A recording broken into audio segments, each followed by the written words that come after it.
Hello, my dear friends.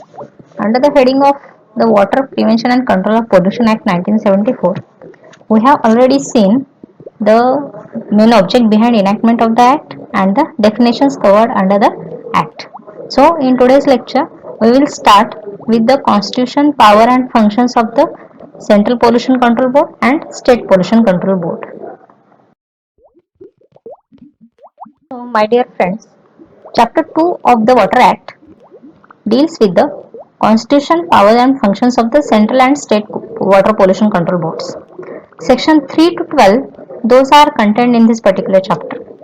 So, the constitution of the central and state water pollution control board, it means the setting up of the boards and what are their service conditions, how the members will be chosen from amongst or who are going to choose those members. All these things we are going to see in this chapter. Now, let us move towards the constitution of the Central Pollution Control Board provided under Section 3 of the Act.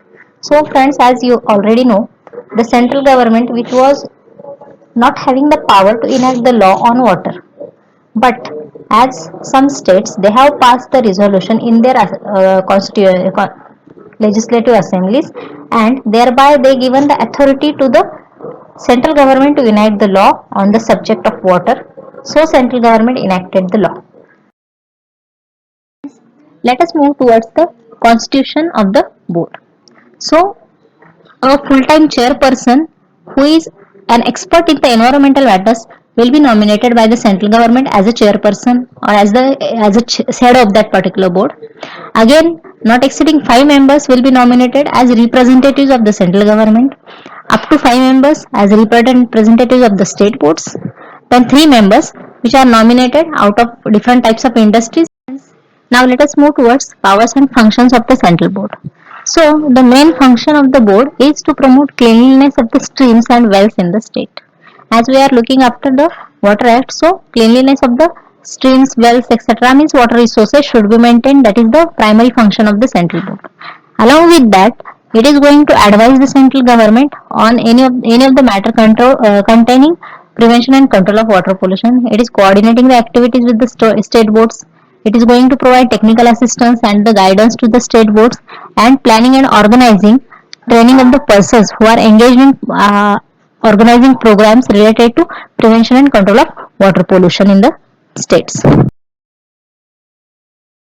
Also, along with that, it is organizing different programs as well for the sake of creating awareness with the help of the mass media. It is also collecting the statistical data relating to water pollution, and if they found that some states they are having more water pollution, then they are going to take steps so as to prevention of the water pollution. They are again laying down some standards for stream and well which should be maintained by those particular states. Again, they are planning and causing to be executed a nationwide program for prevention of water pollution, and in addition to this, the boards it may also establish some laboratories for the sake of the analysis of the samples from some. Let us move towards setting up of the State Pollution Control Board in the states. So, Section 4 of the Act deals with the setting up of the State Pollution Control Boards. According to this, it is the duty of the state government to set up State Pollution Control Board in the state so as to so as to perform the functions provided to it under the Water Act. And that particular with respect to setting up, the notification should also be issued by the state government in the official gazette, and they are going to set up the State Pollution Control Boards. Let us move towards the constitution of the State Pollution Control Board. So just like Central Pollution Control Board, it also consists of 17 members. Near about 17 members are present in the State Pollution Control Board. It consists of a chairperson who is to be appointed by the state government, having the special knowledge and expertise in the environmental matters. Again, 5 members to be nominated by the state government to represent itself. Then 5 members to be nominated by state government from amongst member of the local authorities. Then non-official members are also appointed, which are not exceeding 3, and who should belong to the fields of agriculture, fishery, etc., and they are representing their interest in the boards. Then the state government again appointing 2 persons as nominated from amongst the companies or corporations. They are the representatives of the companies. Then a full-time member secretary who should be appointed also by the state government to look after the day-to-day working of the board. After looking about the constitution of the state board, let us move towards the functions of the state board. So section 17 of the act deals with the functions of the state board. Just like the functions of the central board, state board is also planning comprehensive programs for prevention of the water pollution, and they are again advising the state government in matters related to the water pollution. They are collecting the information relating to water pollution and taking steps so as to prevent that water pollution. They are encouraging, conducting and participating in investigations and researches relating to the water pollution related problems. They are collaborating with the central boards in organizing training of the persons, etc., or organizing any programs, nationwide programs, mass education programs, etc., related to the water pollution. Just we have seen the general powers of the state board. Now let us move towards the special powers of the state board. So first function which is going to be performed by the state board is to inspect the sewage and trade effluent plants for the treatment of the sewage. So this is the first function they are going there at the industry, etc., and they are inspecting the trade effluent or sewage treatment plants. Then secondly, they are laying down the standards of the sewage to be discharged into the water resources. Again, they are evolving economical and reliable methods for treatment of the sewage, because some sewages or some trade effluents might not be good for the soil or climatic conditions of that particular state. So they are laying down or even evolving some methods which are going to be useful for the treatment of the sewage and trade effluents. And lastly, they are again evolving methods of utilization of the sewage and suitable trade effluents in agriculture as well. So some methods which can be utilized for the sake of the treatment of the sewage, and that particular water, sewage water, can be used in the agriculture as well. So this particular function is also performed by the state board. Just we have seen the general powers of the state board. Now let us move towards the special powers of the state board.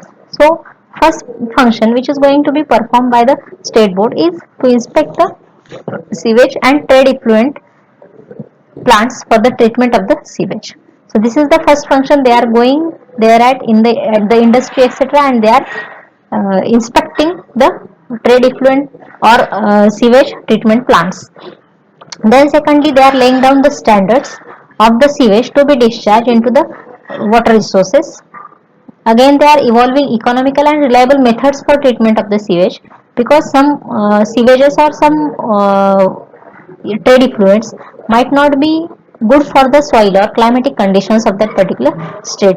So they are laying down or even evolving some methods which are going to be useful for the treatment of the sewage and trade effluents. And lastly, they are again evolving methods of utilization of the sewage and suitable trade effluents in agriculture as well. So some methods which can be utilized for the sake of the treatment of the sewage, and that particular water, sewage water, can be used in the agriculture as well. So this particular function is also performed by the state board.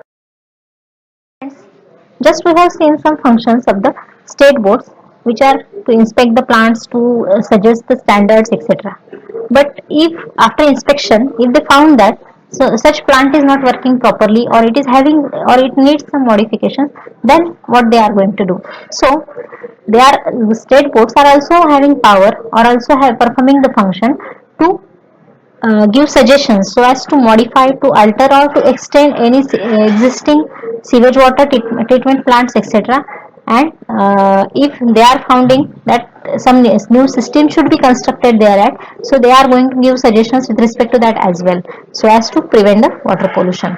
Again, they are laying down the effluent standards to have complied with the persons while causing discharge of sewage, etc., and they are giving the standards for sewage and trade effluents. They are advising the state government with respect to location of any industry, whether it should be good to be carried out or not. Again, they are performing any other functions which are given to it by the central board or the state governments.